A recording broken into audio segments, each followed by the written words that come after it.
This video will show you how to replace the washer reservoir with filler neck on a Ford Transit 250. This will be located along the driver's side of your engine compartment. Let's get into it. A quick note about doing this job, you will have to make your way under the vehicle, so make sure you're in a safe area to do so. Okay friend, let's get started on our job. Starting up inside the engine compartment, we're going to locate our washer fluid filler neck. Up along the top area, you're going to find that you have a T25 Torx screw to be removed. Just a quick inspection of that. If it needs to be replaced, now's the time to do it. This looks good, let's continue on. Now at this point, we can move this around. We're having a look all the way down in this area. Now I can see where the washer fluid filler neck goes into my washer fluid reservoir. Let's carefully pull this out of place. If there's any debris in this area, you're going to want to clean it down. Let's go ahead and carefully lift up on this and we'll pull it up and out of the area. Just a quick inspection and we'll set this aside. Now as we make our way down along the washer fluid reservoir here, close to where we just removed our filler neck from, we have to disconnect our hose and also our electrical wiring harness from this area. Now, as far as this black plastic clip holding this electrical wiring harness in place, I'm using a pick to break it free. The new tank does come with a new clip, so I'm not worried about damaging the clip itself.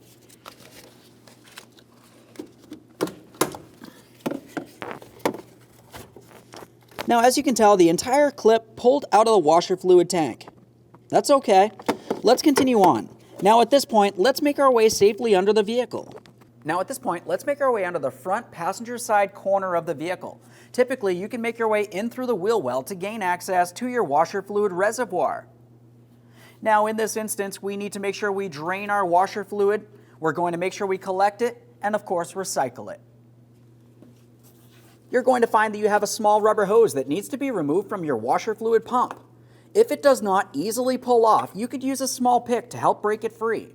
If you happen to damage the hose and it's too short to reuse, you're going to want to replace it. Just using this small angled pick, we'll see if we can get this to break free here. There we go.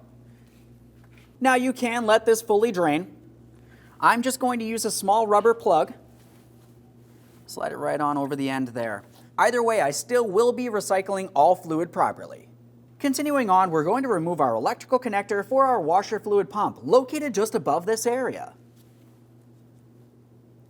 It has a locking tab on the inboard side. Squeeze it in and pull it out of place. Typically, you can squeeze the locking tab by hand and lift it up.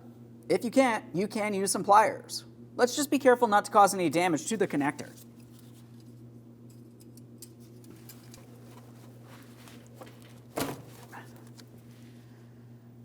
A quick inspection for corrosion. This looks good. We'll go ahead and set that electrical connector aside. Now as we move further forward, the next electrical connector is for our level sensor. Same process here, just go ahead and squeeze in on the locking tab and we'll pull that out of place as well. Now for this, the locking tab would be on the upper side. We're going to try to squeeze this in and pull it out of place. A quick note about this is when you do try to remove the electrical connector, you may find you remove the entire level sensor. Now if that is the case, any washer fluid inside of here will come out, so we still have our collection receptacle. Let's see if I can squeeze this.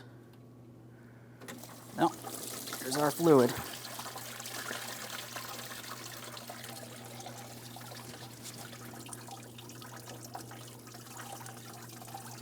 Now that I have it dislodged, we have a clear view of our electrical connector here.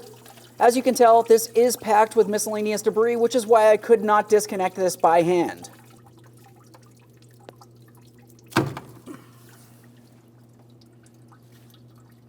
A thorough inspection for corrosion. Now, as far as this level sensor, your brand new washer fluid reservoir will come with a new one, so you can just go ahead and set this aside for recycling. Now, as we make our way up towards where our hardware is located, we have another one of our plastic clips. Typically, there should be 3 items inside here. This wiring harness should be in there as well. We would just want to go ahead and pull those out of there. We have our hose, quick inspection, the wire that I just slid back in, which had removed. That one's for the pump. And then, of course, we have the one for the level sensor located just a little forward from there. For the wire with the level sensor, you're going to find that it does have a plastic locking tab. I'm just using an angled pick. I want to try to break this free. We're not worried about this clip. We're only worried about the wiring harness, to be honest with you.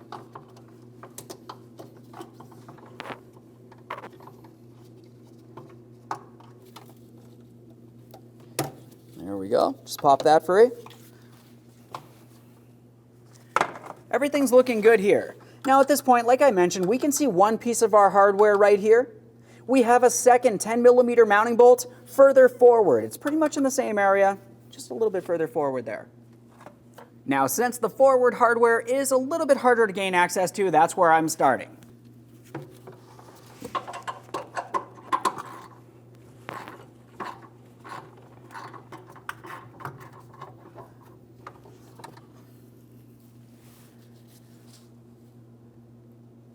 That bolt looks good. We'll continue on to the next.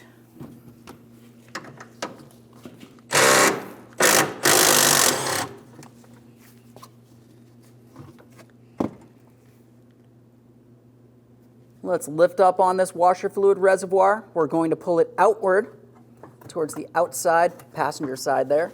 We should be able to slide this down and out of here.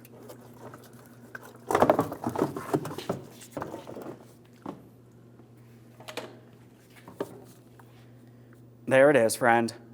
Now, prior to installation of any part, let's make sure we clean and inspect our mounting area. We know that we had removed two 10mm bolts from down in this area.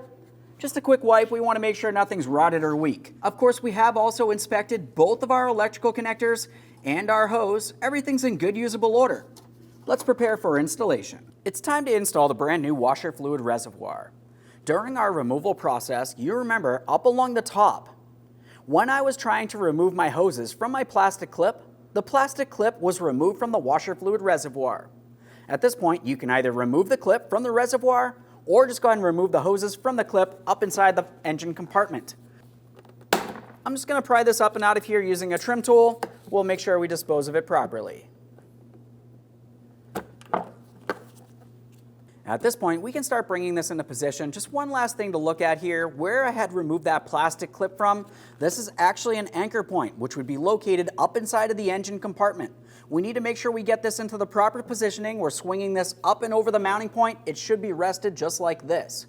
After that, we can continue on with our hardware down along this area.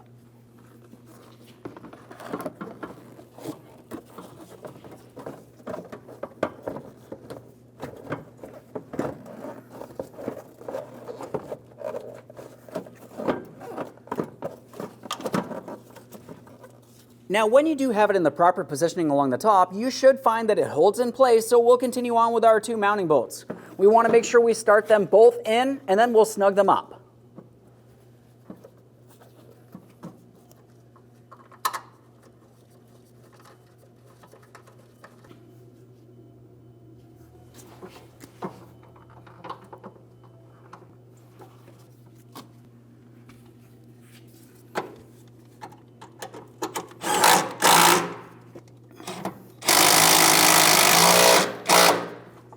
Double check to make sure that's properly secured in place. It should not move around in any way. Now, up in this area, you remember that we had removed our hose and wires from this plastic clip. So of course, we're going to reinstall each of those. Just get underneath this ear and lift that up. We have it in the proper placement. During the removal process, you remember that the wiring harness for the level sensor was along the front, inside of the locking clip portion. Line it up, lock it down. There's that. Let's get our next wiring harness in position, pressing it in.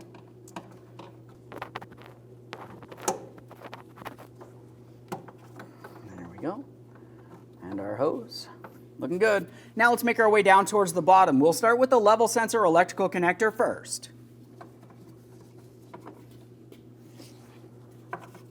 Now with this connector, you remember the locking tab was facing up. That's the way we're going to install it. Press it in, listen for a click, make sure it's secured. We'll continue on to the washer fluid pump. Locking tab facing inboard. Audible click. That's secure. Onto the washer fluid hose. We already know that this is in good usable order. It's not worn or damaged in any way. Let's slide it onto the washer fluid pump. While I'm pressing this on, I need to confirm that it is secured. If it's loose, trim the end. So it's going to be a little smaller. Try again. If it's still loose, you can use a wire tie if necessary. Once you've completed all this, let's just make sure that nothing's hanging down in a way where it could potentially get damaged. Assuming everything looks good here, we can make our way back up inside of the engine compartment. Up inside the engine compartment, we're making our way all the way down in this area. We want to confirm that the washer fluid tank is properly situated. You can see I am over this lip. This is what we want to see. Now up in this area, you remember that we had removed our plastic clip. I'm just installing it straight down and in. Double check, make sure that's secured as well. Now it's time to install our brand new washer fluid reservoir filler neck. Let's carefully get this in position.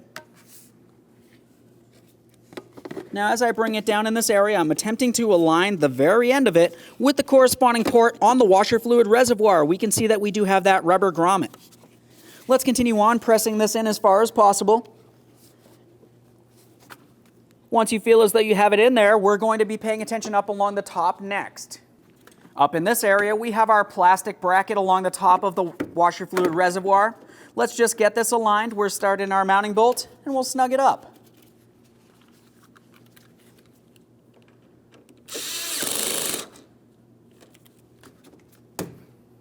Okay friend, we finished our installation. Now the next thing you want to do is make sure that you open the cap, fill the reservoir with your preferred washer fluid, and close the cap when you're done. After that, just go ahead and test the functionality. Thanks for watching. When only the best will do, demand TRQ. The only company that lets you view before you do. TRQ is committed to offering the highest quality aftermarket auto parts that are engineered for peace of mind. Thanks for using and viewing with TRQ.